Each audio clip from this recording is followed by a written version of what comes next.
ఇప్పుడే మల్కాపూర్ పోయించినాం. అక్కడ రైతులు ఏమంటున్నారు? కేసీఆర్ ఉన్నప్పుడే బాగుండే, మళ్ళీ కేసీఆర్ రావాలి అని నేను మీరు అంటలేం. మల్కాపూర్లో పోయి రైతుల్ని పలకరిస్తే గోపాలరావు పల్లెలా మల్కాపూర్లో రైతులు చెప్తున్న మాట. ఇది మల్కాపూర్ మాట కాదు, ఇది ఒక్క గోపాలరావు పల్లె మాట కాదు, యావత్ తెలంగాణ చెప్తున్న మాట. ఈ మాట 9.5 ఏళ్ల కేసీఆర్ పాలనలో అభివృద్ధిలో దూసుకుపోయింది తెలంగాణ. అభివృద్ధి అంటే ఏందో దేశానికి చేతల్లో చూపించిండు మన నాయకుడు కేసీఆర్. ఇలా కాంగ్రెస్ పార్టీ అధికారంలోకి వచ్చి ఇవాళటికి కరెక్ట్ గా 2 ఏళ్ల 3 నెలలు, 7వ తారీఖే వాళ్ళు ప్రమాణ స్వీకారం చేసింది. ఇవాళటికి 2 ఏళ్ల 3 నెలలు అయింది కాంగ్రెస్ అధికారంలోకి వచ్చి. ఈ 2 ఏళ్ల 3 నెలల్లో జరిగింది ఏముంది? విధ్వంసం తప్ప అభివృద్ధి లేదు. అభివృద్ధి ఆగమైపోయింది. సంక్షేమ పథకాలకు కోతపడ్డది. 9.5 ఏళ్లలో కేసీఆర్ అభివృద్ధికి care of address. Revanth Reddy 2 ఏళ్ల 3 నెలల పాలన అంతా విధ్వంసం. హైదరాబాద్ లో హైడ్రా పేరిట విధ్వంసం. ఖమ్మంలో పేదల ఇండ్లు 750 ఇండ్లు ఖమ్మంలో కూల్చేసింది. అక్కడ సెంట్రల్ యూనివర్సిటీలో చెట్లను, జింకలను, అడవి పందులను అక్కడ విధ్వంసం చేసిండు. మూసీ పేరిట హైదరాబాద్ లో వేలాది ఇండ్లు కూలగొట్టే ప్రయత్నం చేస్తా ఉన్నాడు, నోటీసులు ఇస్తా ఉన్నాడు.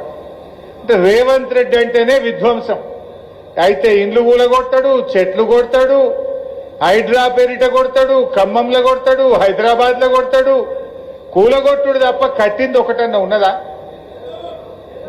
అభివృద్ధికి కేర్ ఆఫ్ అడ్రస్ కేసీఆర్, విధ్వంసానికి care of address Revanth Reddy.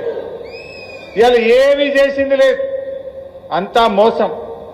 నేనెక్కడో మాట్లాడిండు, మీరు టీవీలో చూసి ఉంటారు. తనకు తానే కర్ణుడు అని చెప్పుకుంటున్నాడు.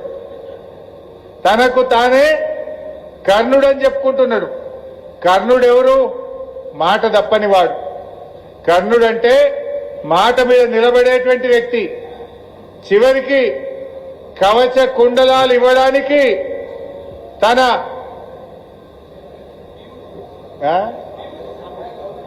తన ఛాతిని చీరి కవచ కుండలాలు అందించినటువంటి వ్యక్తి, మాట మీద నిలబడే వ్యక్తి కర్ణుడు. రేవంత్ రెడ్డి కర్ణుడా? క్రూరుడు. వాళ్ళు ఏడుస్తా ఉంటే ఖమ్మంలో టీవీల్లో చూస్తే పాపం ఎస్ఐ కళ్ళలో నీళ్లు పెట్టుకున్నాడు. అక్కడ పోయి నిలబడ్డ ఎస్ఐ ఆ ఇండ్లు కూలగొడుతా ఉంటే గుండెలవిసిపోయే విధంగా అక్కడ అక్క చెల్లెలు ఏడుస్తుంటే పాపం ఆ బందోబస్తుకు పోయిన ఎస్ఐ కళ్ళల్లో కూడా నీళ్లు ఆగలేదు. రాష్ట్రం మొత్తం 16 కోట్ల మంది, ఈ దేశం మొత్తం ఆ ఖమ్మం వీడియోలు చూసి బాధపడ్డారు. అంటే ఆ ఎస్ఐకి కళ్ళలో నీళ్లు వచ్చినాయి. ఆ వీడియోలు చూసిన మనందరం కూడా బాధపడ్డాం. కానీ వీసమెత్తు బాధపడని క్రూరుడు ఈ రేవంత్ రెడ్డి. నువ్వు కర్ణుడివి కాదు, నువ్వు క్రూరుడివి. కర్ణుడికి నీకు కంపారిజనే లేదు. కర్ణుడు మాట మీద నిలబడతాడు. గుండెలు చీల్చి కవచ కుండలాలు ఇచ్చిన వ్యక్తి కర్ణుడైతే గుండెల మీద తన్నినవుడివి రేవంత్ రెడ్డివి. ఇవాళ 6 గ్యారంటీలని, 400 హామీలని రైతుల్ని మోసం చేసినావు కదా. ఆనాడు కేసీఆర్ వ్యవసాయ